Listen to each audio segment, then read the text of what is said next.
अस्सलाम वालेकुम। पता नहीं आवाज़ माड़ी अच्छी कि नहीं अच्छी, लेकिन मैं इस वेले तुसें सारें गी जेह्ड़ी चीज़ दस्सना चाहनी आं ओह् है कि एक होना कि वन ऑफ द लार्जेस्ट ते एक होना द लार्जेस्ट। ते मैं इस वेले द लार्जेस्ट बुक फेयर उप्पर आं, दुनिया ना जेह्ड़ा सारें कोलों बड़ा किताब मेला होना उत्थां। ते मैं सोचेआ कि मैं ज़रूर अपने सामीन गी भी दस्सां कि दुनिया ना सारे कोलों बड़ा किताब मेला किस तरह ना होना। ते जी सारे लोग न जेह्ड़े पहले तो मिगी लगना सी कि किताबां पढ़ने वाले ते किताब और लिटरेचर नाल या किताब दोस्त लोग जेह्ड़े होने वो बड़े घट्ट होने, लेकिन इत्थै तक कि मैं हैरान होई गई हाँ। और मिगी एक खुशी भी है कि इतने सारे लोग हैं जेह्ड़े बुक लवर्स हैं और जेह्ड़े किताबां खरीदने वास्ते या तकने वास्ते और किताबां दी एग्जीबिशन वास्ते इत्थै आए हुए इस वेल्लै।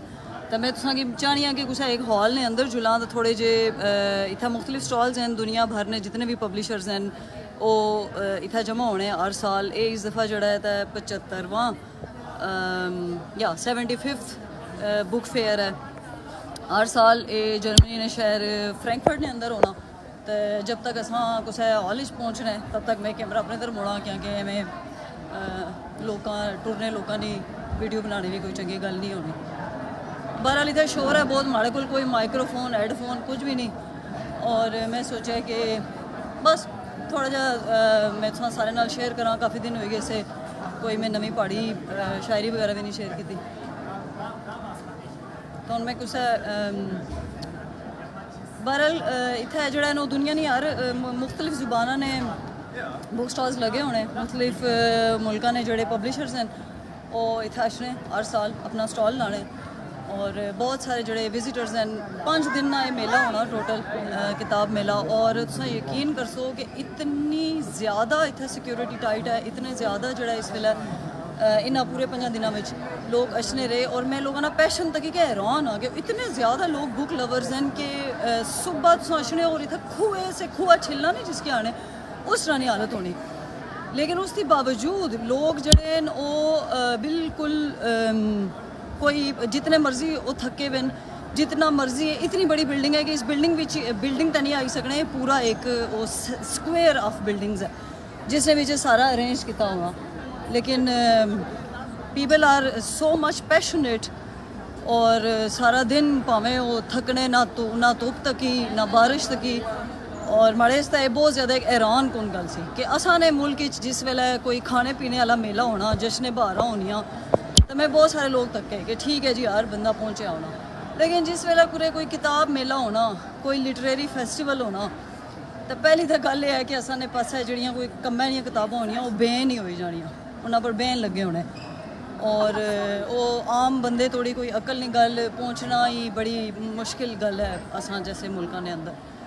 लेकिन अगर चलो बैन शैन और सारियां फॉर्मैलिटियां क्रॉस करी के कोई पहुँची भी जाना इन्होंने मेलियां में तो तादाद बड़ी घट होनी। क्योंकि असाने पास किताब दोस्ती मैं तो नहीं आख लगी कि है ही नहीं, ज़ाहिर है मैं आपू एक किताब दोस्त इंसान हाँ। और मुझे पूरा यकीन है कि I am not the only one, there are thousands and thousands of people out there. ये मिगी आपू भी नहीं पता, मैं बगैर डायरेक्शन फॉलो करे टूर लगी हाँ।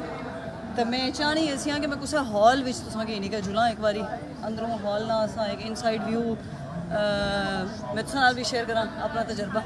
और फिर उसके बाद मैं बिल्कुल सुकून ही होई गया अपना ये बुक फेयर विजिट कंटिन्यू करा। तो बहरहाल तुसें सारे ना इस गल पर भी बहुत शुक्रिया। मैं लाइव आई हाँ अगर तो मैं सोचा कि शुक्रिया अदा करना बनना कि जितना मिगी हौसला अफजाई करने हो हमेशा, तो मिगी और दिल करना कि मैं इस तरह दियां अदब थी मुतलका, फ़लसफ़े थी मुतलका, तारीख़ थी मुतलका और किताब दोस्ती आलियां जेह्ड़े भी तजर्बात हैं उस नाल शेयर करा। शायरी दी सूरत च नो मटीरियल जिस तरह है एक मटीरियल एग्जीबिशन है ना उसने मेले की सूरत। अच्छा जी पहुँच गया असा कुछ हॉल मैं तुसेंगी हॉल ना इनसाइड व्यू करा थोड़े जे असा नाल टुरसां फिर मैं और मैं असली टूर लगी हाँ तो मैं असली कमेंट भी ना पढ़ी सकनी। तो बहुत शुक्रिया जो लोग मिगी तकने पे। और मैं जितनी कोई एक आने ना अपलाती जी नज़र पैनी पई उस भी मिगी ये महसूस होना कि पॉजिटिव कमेंट्स हैं बहुत ज़्यादा लोगों ने। तो बहुत ज़्यादा शुक्रिया तुसां। अच्छा ये हूँ तुसां तक्की सकने हो कि अज आखिरी दिन है, काफ़ी सारे स्टॉल्स जोड़े हूँ खाली भी हो गए, मतलब जोड़े अच्छे एग्जीबिटर्स वो गे ठीक हैं कि दूए मुल्कों चो आए से। तो इत्थै एक गल भी इस तरह नहीं भी होने कि जोड़े एग्जीबिटर्स जाने थी तो हूँ फॉर एग्जाम्पल चीज़ां पेइयां ना तो anybody can take that as gift. तो बहुत सारी चीज़ें इस एज हूँ ज़ाहिर डिपेंड करना कि जिसने जी इंटरस्ट है वो इतों एज ए गिफ्ट तुसां बहुत सारा कुछ लेके जाई सकने हो, which is a very good thing. और मैं तो आनी कि यार मुल्क इस तरह होना चाहिए, लेकिन अनफॉर्चुनेटली इस तरह होना नहीं सारे पास। बाकी थोड़ी जी तो है मिगी भी इस तरह के ज़ाहिर पब्लिक इवेंट है, सारी दुनिया की पता है, पर इस तरह लोगों ने वीडियोज़ बनाने भी नहीं चाहिए पब्लिक नहीं बगैर इजाज़त थी। पर मैं तो तुसां की मेला दसनी और किताबां ने स्टॉल माड़ी इंटरस्ट है तुसां उन्होंने की तको, लोगों की तुसां बेशक ना तको। अच्छा इतने पिछले साल जो मैं आई सी ना तो मेरी एक अपना अफगानिस्तान और कहना है इंडिया ने कुछ पब्लिशर्स नाल भी हुई सी माड़ी मुलाकात, हो उर्दू लिखी तक देखी तो मिगी खुशी हुई सी। लेकिन इस दफ़ा माड़ी नज़र हाले थोड़ी नहीं पई, लेकिन टोटल 12 हॉल्स हैं तो मैं वैसे पूरे 12 हॉलों में हाले थोड़ी गई भी नहीं हाँ।